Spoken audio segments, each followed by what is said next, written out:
नमस्कार, स्वागत है आप सभी का यंग भारत बिहार झारखंड में। मैं हूं आपके साथ मुदिता। बिहार की सियासत में फिर उठने लगी है हलचल। कभी महागठबंधन कहलाने वाला ये गठजोड़ अब महाविवाद में बदलता नजर आ रहा है। सीट शेयरिंग के नाम पर खींचतान, ट्वीट्स के जरिए तंज और रातों रात फैसलों का पलट जाना, यानी बिहार में चुनाव से पहले राजनीति का सबसे बड़ा ड्रामा शुरू हो चुका है। आज हम बात करेंगे उस सियासी उथल पुथल की जिसने लालू यादव से लेकर राहुल गांधी तक को बेचैन कर दिया। जहां एक और कांग्रेस ने अपने नेताओं को सभी 243 सीटों की लिस्ट तैयार करने का आदेश दिया, वहीं दूसरी ओर लालू यादव ने जो सिंबल बांटे थे वो देर रात वापस ले लिए गए। तो आखिर बिहार की इस राजनीतिक पटकथा में चल क्या रहा है? क्या महागठबंधन टूटा हुआ धागा प्रेम का फिर से जुड़ पाएगा, या तेजस्वी और कांग्रेस की लड़ाई चुनाव से पहले ही सब कुछ बिगाड़ देगी? बिहार में इस वक्त हर गली, हर चौक चौराहे पर एक ही सवाल है, कितनी सीटें किसे मिलेगी? राजद और कांग्रेस दोनों अपनी अपनी जगह पर अड़े हुए हैं।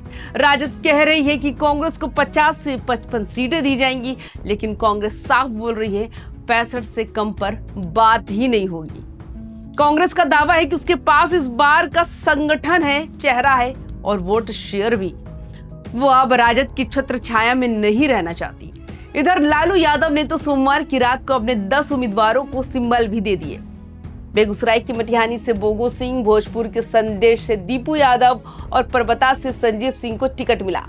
लेकिन कुछ ही घंटों बाद खबर आई कि सिंबल वापस ले लिए गए। क्यों? क्योंकि कांग्रेस की नाराजगी बढ़ने लगी थी और लालू को डर था कहीं गठबंधन की गांठ टूट ना जाए। इसी बीच दिल्ली में रात के सन्नाटे में एक और बड़ी हलचल हुई। कांग्रेस अध्यक्ष मल्लिकार्जुन खड़गे के घर पर बिहार कांग्रेस नेताओं की एक हाई लेवल मीटिंग चली। मीटिंग में नेताओं को कहा गया कि कहीं मत जाइए, दिल्ली में ही रुकिए, जब तक बात साफ ना हो कहीं नहीं जाइए। यानी अब कांग्रेस आर पार के मूड में है। पार्टी ने कहा अब की बार सीटों की क्वालिटी पर कोई समझौता नहीं होगा। मतलब साफ है, कांग्रेस अब मजबूर पार्टनर नहीं बनना चाहती। उसे बिहार में अपनी खोई जमीन वापस चाहिए और इसके लिए वो किसी के दबाव में नहीं आने वाली। अब आते हैं तेजस्वी यादव पर।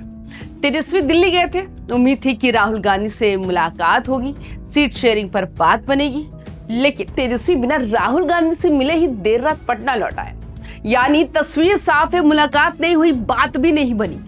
कहा जा रहा है कि राहुल गांधी ने व्यवस्था का हवाला दिया, लेकिन अंदर खाने ये संकेत है कि कांग्रेस अभी राजद की शर्तों पर चलने को बिल्कुल भी तैयार नहीं है। तेजस्वी की दिल्ली यात्रा बिना किसी नतीजे के खत्म हो गई और बिहार की सियासत में बेचैनी और बढ़ गई। और अब कहानी में आया सबसे बड़ा ट्विस्ट। ट्विटर यानी एक्स पर कविताओं की जंग। राजद के राज्यसभा सांसद मनोज झा ने रात में लिखा कि रहीमन धागा प्रेम का मत तोड़ो छिटकाए, टूटे से फिर ना मिले, मिले गांठ परी जाए।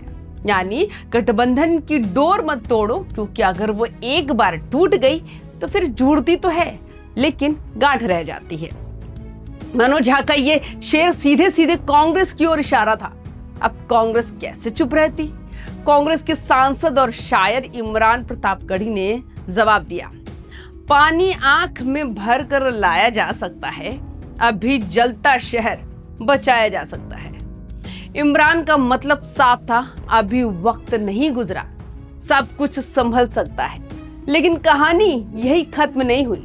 कांग्रेस नेता श्रीनिवास बीवी ने भी इसमें रंग भर दिया। उन्होंने लिखा कि शहर में आग है मगर राख में अब भी रूह है, कुछ लोग हैं जो मोहब्बत को जिंदा रखे हुए हैं। यानी अब गठबंधन की बातचीत शायरियों में हो रही है, कभी तंज, कभी तसल्ली, कभी इशारा, कभी इबारत, और बिहार की जनता बस ये तमाशा देख रही है। अब सवाल ये उठता है कि आखिर लालू यादव क्या सोच रहे हैं? लालू यादव बिहार की राजनीति के सबसे अनुभवी खिलाड़ी हैं। उन्हें पता है कि गठबंधन टूटना चुनाव से पहले राजद के लिए काफी नुकसानदेह होगा, लेकिन उन्हें यह भी एहसास है कि कांग्रेस अगर सीटों के लिए ज्यादा अड़ती रही तो छोटे दल नाराज हो जाएंगे। तेजस्वी यादव भी इस दबाव में है कि पार्टी की परंपरागत सीटें किसी भी कीमत पर ना जाए। यानी मामला सीधा है, राजद अपना वजूद बचाने की लड़ाई लड़ रही है और कांग्रेस अपनी वापसी की। अब जरा पटना एयरपोर्ट की कहानी सुनिए। तेजस्वी यादव और वीआईपी प्रमुख मुकेश सहनी एक ही फ्लाइट से पटना पहुंचे, लेकिन दोनों अलग अलग निकले। ना हाथ मिलाया, ना नजरें मिलाई। पत्रकारों ने सवाल भी किया तो मुकेश सहनी मुस्कुराए और बोले, कल या परसों तक घोषणा हो जाएगी, कोई नाराजगी नहीं है। गठबंधन बीमार था, मैं नहीं, अब सब ठीक है। क्या वाकई सब ठीक है? तेजस्वी यादव ने भी वही लाइन दोहराई, 1-2 दिन में घोषणा कर दी जाएगी, कोई समस्या नहीं है, सब कुछ ठीक है। लेकिन राजनीति की भाषा में जब कोई कहता है कि सब ठीक है तो समझ जाइए कुछ तो गड़बड़ है। कांग्रेस इस बार पूरी तैयारी में। पार्टी ने अपने सभी जिला और ब्लॉक स्तर के नेताओं से कहा कि हर सीट पर संभावित उम्मीदवारों के नाम भेजिए। ये सिर्फ औपचारिकता नहीं है, ये एक सिग्नल है। अगर गठबंधन टूटा तो कांग्रेस अकेले चुनाव लड़ने के लिए तैयार है। यानी अब कांग्रेस बैकफुट पर नहीं बल्कि प्लान बी पर काम कर रही है। बिहार की 243 सीटों में से राजद, कांग्रेस, वीआईपी और लेफ्ट पार्टियां सीट शेयरिंग की गुत्थी सुलझाने में लगी है। लेकिन हर दल की अपनी अपनी गणना है। राजद को लगता है कि वो सबसे बड़ी पार्टी है, इसलिए सबसे ज्यादा सीटें उसके खाते में जानी चाहिए। कांग्रेस को लगता है कि बिना उसके वोटों के राजद की नाव पार नहीं लगेगी। और छोटे दल वीआईपी, सीपीआई, सीपीएम, उन्हें डर है कि बड़े दल उनके हिस्से को बलिदान समझकर निगल न जाए। बिहार की जनता इन सबको बड़े गौर से देख रही है। लोग कह रहे हैं कि भाई अभी से झगड़ा शुरू हो गया तो चुनाव के वक्त साथ कौन देगा। तेजस्वी यादव के लिए अब अगला बड़ा कदम है उनका नामांकन। खबर है कि 15 अक्टूबर को वे राघवपुर से नामांकन करेंगे, यानी राजद का कप्तान मैदान में उतरने को तैयार है। लेकिन टीम अब तक तय नहीं है। अगर सीट शेयरिंग की गुत्थी जल्दी नहीं सुलझी तो ये चुनावी तैयारी अधर में रह जाएगी। अब सवाल ये है आगे क्या होगा। क्या कांग्रेस और राजद में फिर सुलह होगी? क्या तेजस्वी राहुल गांधी से मिलकर बात साफ कर पाएंगे, या बिहार का महागठबंधन चुनाव से पहले ही बिखर जाएगा? आने वाले 48 घंटे बेहद अहम है। अगर बात बन गई तो महागठबंधन एक बार फिर एकजुट होकर मैदान में उतरेगा। अगर नहीं बनी तो बिहार का चुनावी मुकाबला एक नई दिशा ले सकता है। बिहार की सियासत में प्रेम का धागा अभी कमजोर जरूर है, लेकिन टूटा नहीं है। अब देखना यह है कि लालू और तेजस्वी इस गांठ को सुलझाते हैं या फिर कांग्रेस अपनी राह खुद चुन लेती है। क्योंकि बिहार में राजनीति सिर्फ सत्ता की नहीं होती, यहाँ राजनीति संबंधों की भी होती है। और जब संबंधों में दरार आती है तो सियासत का चेहरा बदल जाता है।